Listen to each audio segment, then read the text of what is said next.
Let's see the question, why international reporting standards are important. ठीक है, यहाँ पर मुझे लिखना चाहिए आर और यहाँ पर होना चाहिए क्वेश्चन मार्क। ओके, तो देखो फर्स्ट तो ये है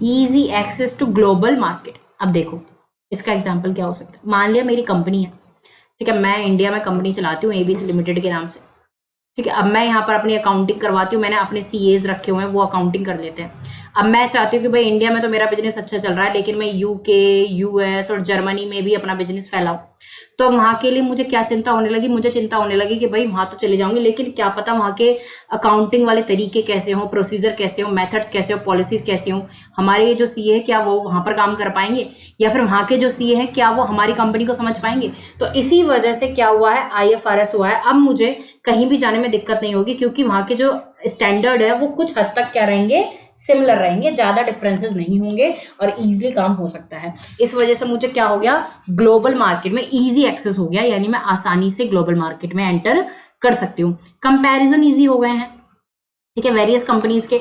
मान लिया यहाँ की जो स्टील की कंपनी है और बाहर की जो यूएस की स्टील की कंपनी है, उसके अकाउंट्स को आप इजिली जो है कंपेयर कर सकते हो कि भाई कहाँ लैग कर रहे हैं या फिर कहाँ पर हम लोग अच्छा परफॉर्म कर रहे हैं। यूनिफॉर्मिटी हो गई है। यूनिफॉर्मिटी का मतलब सब एक जैसे हैं, क्योंकि ये कॉमन है, तो सभी लोगों के जो अकाउंटिंग फाइनेंशियल स्टेटमेंट बनाने के तरीके होंगे वो यूनिफॉर्म हो जाएंगे, जिसकी वजह से वही ये कंपैरिजन बढ़ जाएगा, चीजें अच्छी होनी शुरू हो जाएंगी, ठीक है। और ये कंपैरेबिलिटी बढ़ा देता है यूनिफॉर्मिटी, ठीक है। और ये प्रिवेंट करता है डुप्लीसिटी को प्रिवेंट करता है। डुप्लीसिटी को प्रिवेंट कैसे, यहाँ इसमें ना फ्रॉड भी आ जाते हैं, फ्रॉड, मैनिपुलेशन, ये सब भी आ जाते हैं, उनको भी रोकता है। अब देखो जो ट्रेडिशनल तरीके होते हैं ना, मान लिया इंडिया का कोई ट्रेडिशनल तरीका है, उसी के अकॉर्डिंग वो क्या करते हैं, अपने अकाउंट्स बनाते हैं, तो उसमें चेंजेस करना, मैनिपुलेशन करना या फिर डाटा को उधर उधर करना वो इजी होता है, क्योंकि किसी को क्या ही पता चलेगा, लोग सोचेंगे।